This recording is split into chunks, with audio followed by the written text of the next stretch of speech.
Halo sahabat Indonesia, kita bertemu lagi dalam Opini Rudi. Sahabat Indonesia, apakah Anda pernah mengunjungi Taman Mini Indonesia Indah? Saya yakin sebagian besar dari kita pernah mengunjungi Taman Mini Indonesia Indah yang ada di Jakarta Timur. Luar biasa memang.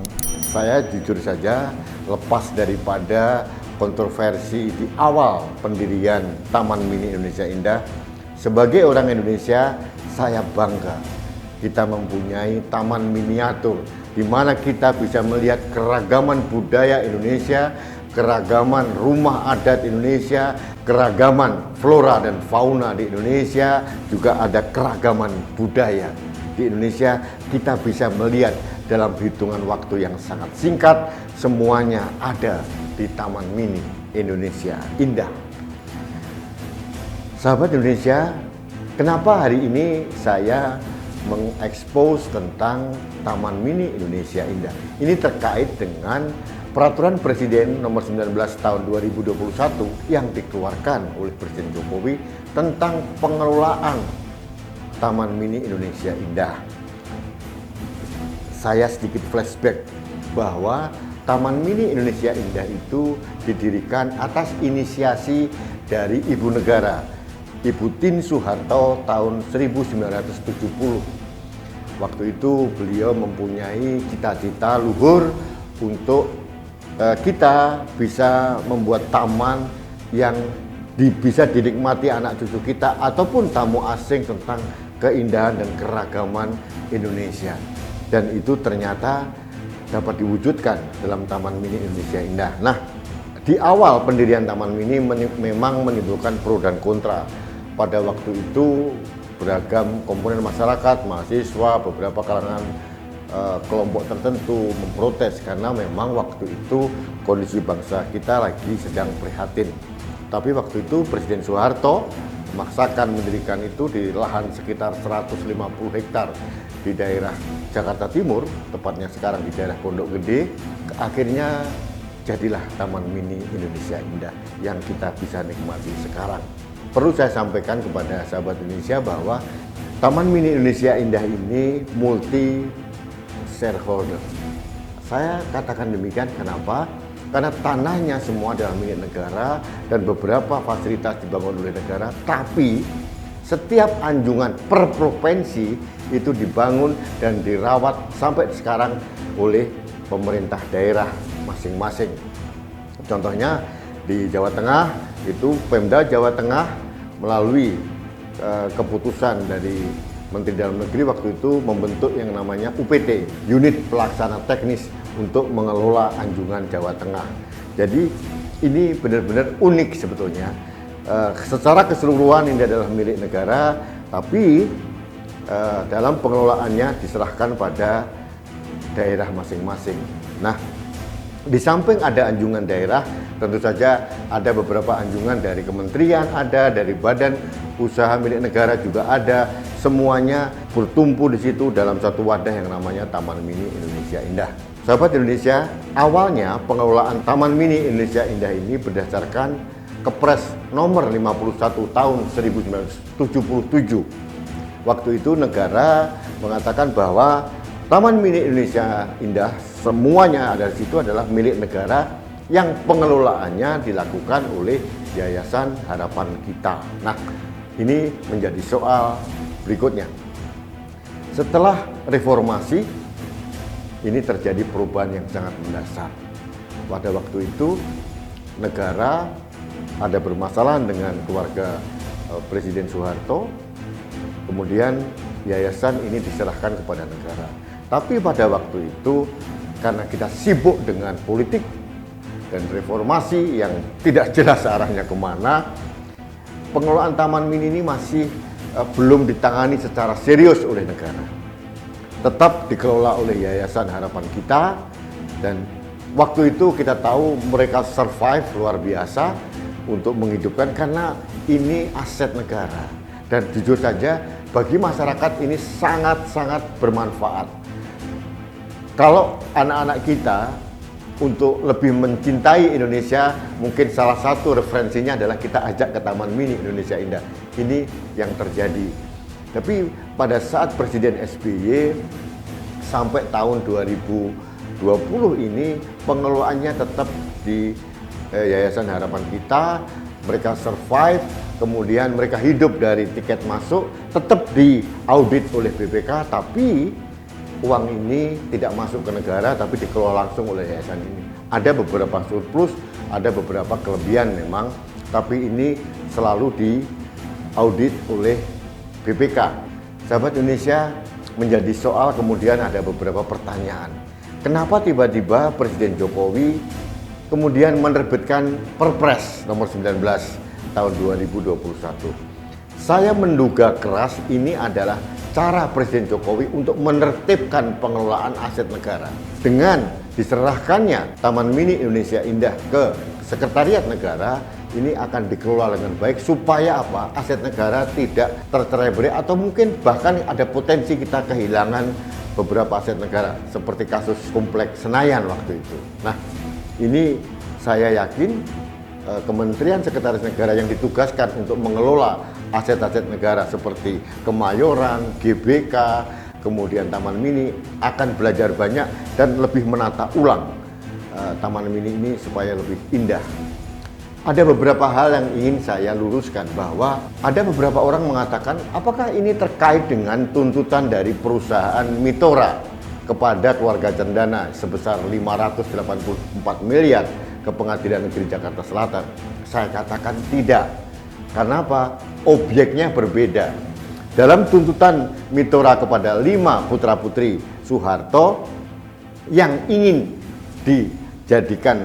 diambil alih oleh Mitora itu adalah Museum Purna Bakti Pertiwi dan Puri Jati Ayu. Ini tidak termasuk dalam Taman Mini Indonesia Indah. Nah, ini perlu saya luruskan karena beberapa orang mengatakan seolah-olah terbitnya Perpres nomor 19 tahun 2021 ini terkait dengan Mitora. Sama sekali menurut saya tidak terkait karena objeknya berbeda. Museum Purna Bakti Pertiwi milik Yayasan Purna Bakti Pertiwi itu tidak masuk dalam komplek Taman Mini meskipun lokasinya di sekitar Taman Mini, termasuk Puri Jati Ayu. Ini adalah rumah pribadi yang dibangun oleh Ibu Tien Soeharto untuk Presiden Soeharto. Jadi ini sama sekali tidak terkait. Jadi kalau ada orang yang mengkaitkan ini kayaknya terlalu jauh dan saya khawatir akan menjadi bias informasi. Ini penting. Ada satu hal lagi yang ingin saya sampaikan, bahwa pertanyaannya setelah diambil alih oleh Sekretariat Negara berdasarkan Perpres nomor 19 tahun 2021, selanjutnya siapa yang akan mengelola Taman Mini? Karena Taman Mini ini tidak boleh tidak ada, harus tetap ada karena sangat-sangat bermanfaat. Saya mengajak anak saya atau mengajak cucu saya itu untuk mengenal Indonesia, salah satunya harus saya bawa ke Taman Mini. Karena mungkin saya kalau keliling Indonesia perlu waktu yang panjang, perlu biaya yang banyak, tapi cukup dengan Taman Mini saya bisa memamerkan rumah indah dari Provinsi NTT, dari Papua, dari Bangka, dari Aceh dan sebagainya dan sebagainya. Artinya aset ini harus diselamatkan. Pertanyaannya berikutnya adalah siapa yang akan mengelola Taman Mini ini? Jangan sampai ini terlantar, jangan sampai juga nanti dikelola oleh swasta, begitu ya. Kemudian swasta ini mengambil untung, rakyat juga yang dirugikan. Kenapa? Tiketnya akan naik lagi. Karena swasta tidak mungkin tidak mengambil keuntungan. Saya berharap Taman Mini Indonesia Indah ini dikelola oleh semacam BLU, Badan Layanan Umum. Jadi kalau ada BLU Taman Mini, ini juga mungkin suatu solusi yang terbaik agar tidak ada pengelolaan atau aset negara yang berpotensi bisa dikelola oleh swasta dengan semena-mena dan bahkan kemungkinan besar bisa hilang seperti kasus tanah di Hotel Sultan sekarang waktu itu. Nah, sahabat Indonesia, masalah kepemilikan Taman Mini Indonesia ini sangat complicated, sangat kompleks. Karena apa?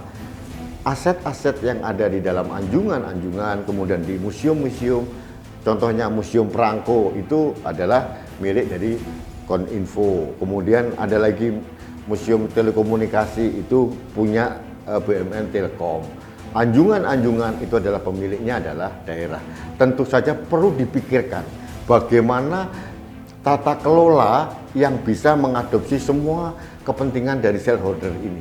Saya katakan Taman Mini ini multi shareholder, bukan tunggal, bukan hanya negara. Tidak semua aset-aset bangunan di situ adalah milik negara, tapi beberapa adalah milik BUMN, beberapa lagi adalah milik provinsi atau daerah. Nah, sahabat Indonesia, kenapa saya mengangkat isu ini? Karena saya ingin meluruskan informasi bahwa seolah-olah yang pertama ini terkait dengan gugatan dari PT Mitora kepada keluarga Cendana. Saya katakan tidak, karena objeknya berbeda. Yang ingin disita oleh Mitora itu adalah, sekali lagi saya katakan, Museum Purnabakti Pertiwi, dan itu di luar dari Taman Mini Indonesia Indah. Juga Puri Jati Ayu, itu pun di luar Taman Mini Indonesia Indah. Mitora Pte Limited ini adalah perusahaan Singapura, tapi kalau kita tahu pengelolanya atau pemiliknya adalah orang Indonesia, Adrian Thanos kalau nggak salah namanya. Nah, ini juga perlu hati-hati. Apakah PT Mitora berkeinginan untuk mengelola Taman Mini melalui Sekretariat Negara? Saya tidak tahu. Tapi saya katakan, saya wanti-wanti bahwa pengelolaan Taman Mini harus dikelola secara profesional dan jangan berorientasi pada keuntungan, karena ini benar-benar untuk masyarakat. Kita harus tahu, lepas daripada kita setuju atau tidak setuju dengan keluarga Cendana atau Presiden Soeharto, tapi azas manfaat harus dikedepankan. Taman Mini Indonesia Indah manfaatnya luar biasa. Nusantara, Indonesia itu dapat diwujudkan dalam suatu kelompok itu luar biasa. Kita melihat budaya apapun, tari apapun, bentuk rumah apapun di berbagai daerah, 34 provinsi, semua ada di Taman Mini Indonesia Indah. Ada Museum Al-Quran di sana, Museum Telekom, Museum Perangko, ada juga Taman Burung di sana. Luar biasa, ada Museum Sejarah ABRI, ada, semuanya ada di sana. Jadi harus dikelola dengan hati-hati. Jangan sampai ini dikelola oleh swasta yang ujung-ujungnya hanya cari untung. Saya tahu keinginan atau pesan dari Perpres nomor 21 tahun 2021 ini bukan hanya sekedar mengamankan aset negara, tapi juga ingin orang-orang yang bekerja di Taman Mini ini termakmurkan dan aman sejahtera. Tidak ada kelompok manapun atau pegawai manapun yang dikorbankan dengan adanya Perpres. Jadi, sahabat Indonesia, yang perlu kita tunggu adalah langkah konkret dari Kementerian Sekretaris Negara. Siapa yang akan mengelola ini? Mudah-mudahan Kementerian Sekretaris Negara tidak masuk angin, gitu ya, tidak di lobby oleh swasta entah siapapun, gitu ya, sehingga aset negara berpotensi bisa lepas lagi seperti yang sudah-sudah. Ini sangat memprihatinkan.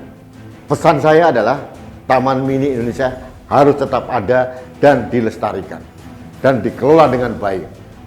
Jangan berorientasi pada keuntungan. Ini adalah proyek sosial, ini adalah warisan untuk anak cucu kita sehingga mereka bisa melihat miniatur Indonesia di dekat Jakarta. Dan ini juga menjadi objek wisata yang luar biasa.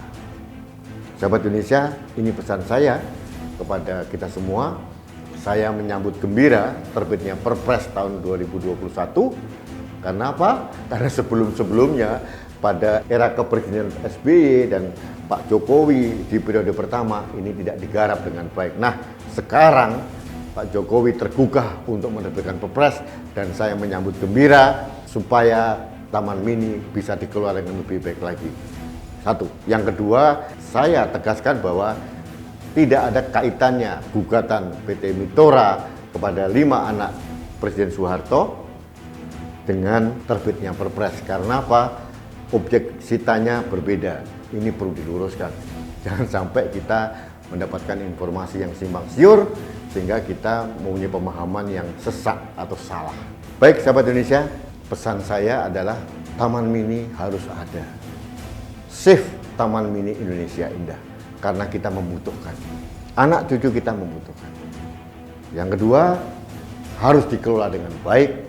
Jangan sampai dikelola oleh swasta yang hanya berorientasi pada keuntungan. Yang ketiga, bisa juga dikelola oleh manajemen sekarang, tapi ditingkatkan statusnya menjadi BLU supaya bisa mendapatkan tata kelola yang baik. Karena Taman Mini ini adalah multi shareholder, banyak sekali yang terlibat di dalamnya, bukan hanya pemerintah pusat, tapi juga pemerintah daerah, BUMN, dan berbagai kementerian yang lain. Ini juga harus dimengerti. Tidak mudah memang, tapi kalau kita ada keinginan, pasti ada solusi atau jalan keluarnya. Terima kasih, demikian opini saya hari ini. Mudah-mudahan bermanfaat informasi ini buat Anda semuanya. Dan mari bersama kanal TV Anak Bangsa menjaga Indonesia dengan cara share, like, komen, dan subscribe semua postingan kanal TV Anak Bangsa. Terima kasih, salam damai, Rudi SK.